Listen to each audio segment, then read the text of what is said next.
salut à vous les riders, j'espère que vous allez bien. On se retrouve du coup pour tester ensemble une petite GSXF 650. Comme vous pouvez la voir là, donc bridé en A2 bien sûr, hein, je précise. On va voir si c'est sympathique d'avoir ça en A2. Après ça reste un 4 cylindres, donc bon. Pour l'instant ça me change énormément par rapport à la CB, hein. On est beaucoup plus penché en avant, le guidon beaucoup plus angulaire vers nous du coup, hein, en angulaire fermé. Après il a installé une selle confort dessus, donc vous pensez bien qu'on est bien assis. Hop, on va passer par là, histoire de pas trop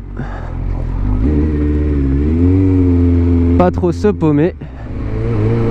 Bon, on cache le premier désavantage, c'est le poids, hein. On est à 52 kg de plus que la CB500F.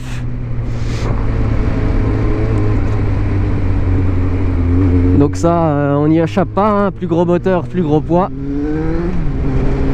Par contre, ce qui est bon dès le début, c'est la ligne entièrement. Ah, frein avant qui marche du tonnerre. Beaucoup mieux que sur la 500. Après on est sur du double plaquette à l'avant, hein, donc c'est sûr que deux fois plus de freinage. Malgré son poids, hein, une fois qu'elle est lancée, elle est lancée, donc là-dessus il n'y a pas de souci. Ah, le bruit est quand même magnifique. Ah, c'est magnifique. De toute façon on se posera un petit peu, hein, pour expliquer, et puis nous aidera à nous expliquer aussi un peu la bécane, mais moi je vous partage pour actuellement mon ressenti. C'est vraiment agréable, difficile à prendre en main, on va dire les 5 premières minutes. Une fois qu'on l'a en main, c'est vraiment pas mal. Donc c'est la version un peu plus standard, hein, donc c'est presque un bandit copier-coller caréné quoi. On va accélérer.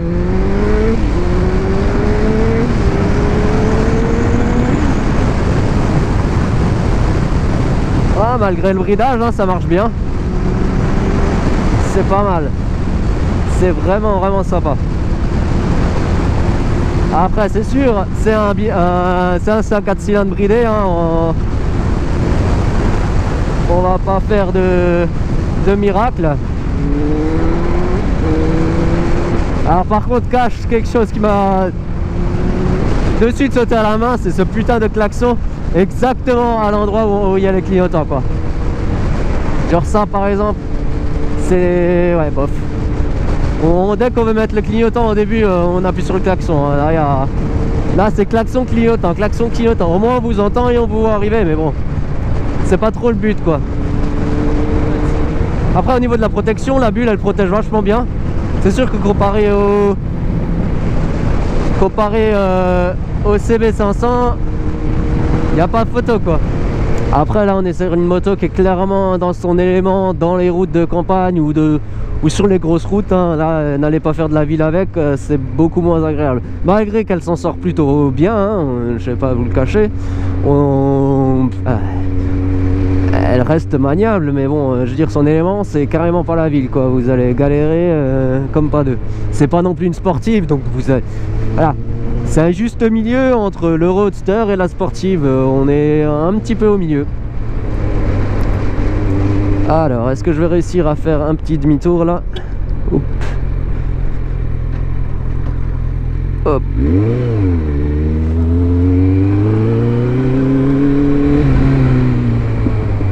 Allez.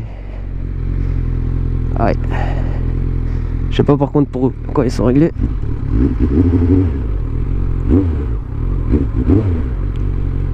Hop, zou. Oh putain. L'angle de braquage, comme vous le voyez.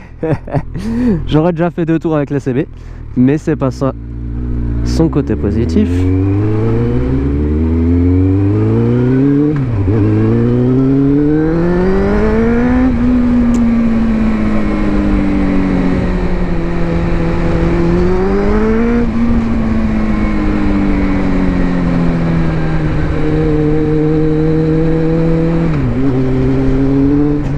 Après ici on va pas chercher la performance, ça sert à rien.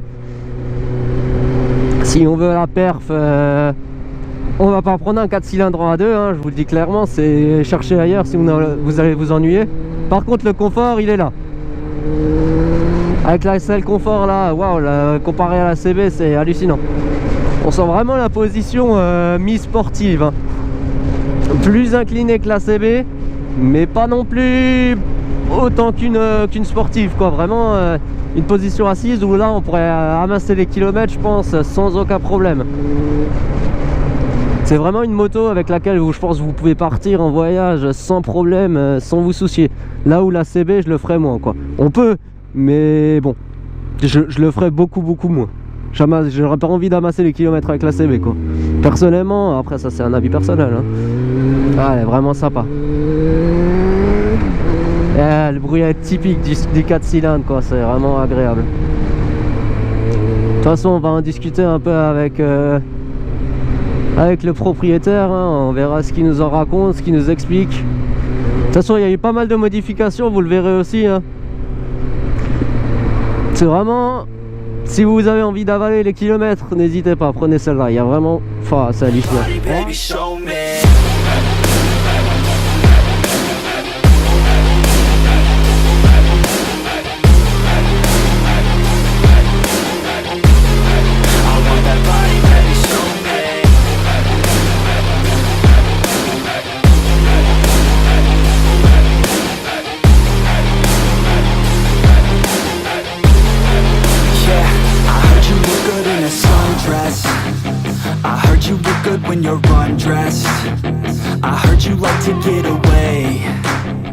Donc voilà, maintenant on se retrouve pour la présentation à l'arrière. On va un petit peu voir tout ça en détail parce qu'il y a de quoi parler là-dessus. Donc comme tu m'avais dit, elle était blanche à l'origine, ouais. C'est ça? Donc tu l'as repeint en noir entièrement toi-même? Ouais, noir, même. Voilà, d'accord. Tu as installé une ligne entière Leo Vince? Ouais. D'accord. L'origine c'est juste une origine toute simple, toute banale. Ok, ouais, celle d'origine quoi, d'accord. Ouais. Ok, donc qu'est-ce que tu as changé toi? Je pense le support de plaque tout de suite. Ouais, le support de plaque, le feu arrière, le phare avant. Voilà, la selle. Puis, une selle confort, ouais. Du coup là on est sur une selle confort comme j'ai dit tout à l'heure, hein, on peut manger les kilomètres là-dessus. Là-bas je les ferai pas, là je vous fais le tour de France, il n'y a pas de souci. Donc ensuite qu'est-ce qu'il y a? Bon, tu as rajouté une protection quoi, je pense que c'est toi qui l'as mis. D'accord. Voilà. Ensuite, qu'est-ce qu'on peut raconter de plus? Pourquoi t'as pas changé là? Pas encore. Ah, ça, c'est bien ce que je me disais. Dans les rétros en fait, parce que comme ça, il n'y a rien qui sort. D'accord, ouais, ça serait super comme ça. Dans les petits rétros, donc à l'avant. Donc ça, c'est des rétros pas d'origine, je pense. Hein. Non, non. Voilà. Les rétros d'origine, c'est des grosses bulles là. Ouais, ouais, c'est bien. La bulle aussi, une Air Max. Donc celle-là, là, cette bulle là, Air Max, d'accord. Ça fait, ouais, c'est un peu bizarre. Ok, ok. Et du coup, tu en as eu pour combien pour la bulle 200, les feux à l'arrière, bon, après l'arrière, ouais, on va dire. Parce que l'arrière, en fait, la coque, c'est aussi Air Max. Le passage de roue, c'est aussi Air Max. D'accord, donc ça, 200, la bulle 200. Pigno à l'arrière, ouais, une vingtaine d'euros. Bon, après, ça, c'est sur Amazon, tu les trouves facilement. Ouais, bah, un passage de rue. Tout ce qui est ça, en fait. Ah, là, d'accord, ici en dessous, ouais. Ok. Air Max. Mais c'est du Air Max, c'est okay. Le feu aussi. Ça t'en as aussi pour 200 € à peu près. Ouais, des feux. Des feux, ouais, t'en as pour 70 balles, ouais, t'en as pour, on va dire, 600-700 balles de... D'accord. Après la ligne 800 à peu près. D'accord. Et du coup, celle-là, tu l'avais acheté combien à l'époque? 4900. 4900, d'accord. D'accord, il y a combien de temps? Il y a 2 ans. Ok. Il y a 2 ans, bah oui, elle fait propre, hein, et je veux dire... comparé à la 500, bah c'est sûr c'est un monstre, hein. Là on a, vous voyez bien la grosseur du truc. Je vous mets en face de la CB 500, tac, voilà, c'est plus le même jouet, hein. Si on se met de profil on le voit encore plus, hein. Donc ce modèle très rare. Quand tu l'as cherché, t'as eu du mal à le trouver ou... Non, t'en trouves mais pas tellement, c'est pas un modèle qui se vendent bien. D'accord. Ils en ont pas sorti beaucoup à l'époque. Ils en ont pas sorti beaucoup, ok. Les plus anciennes, tu les reconnais?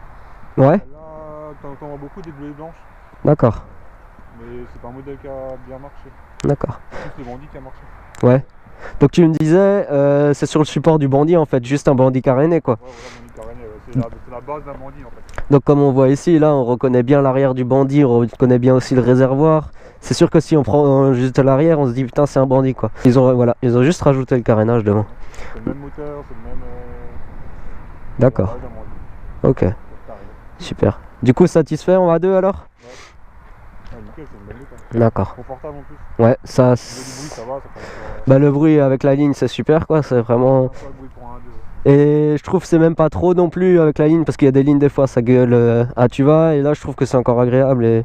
Donc merci pour cette belle moto et cette belle présentation et à la prochaine.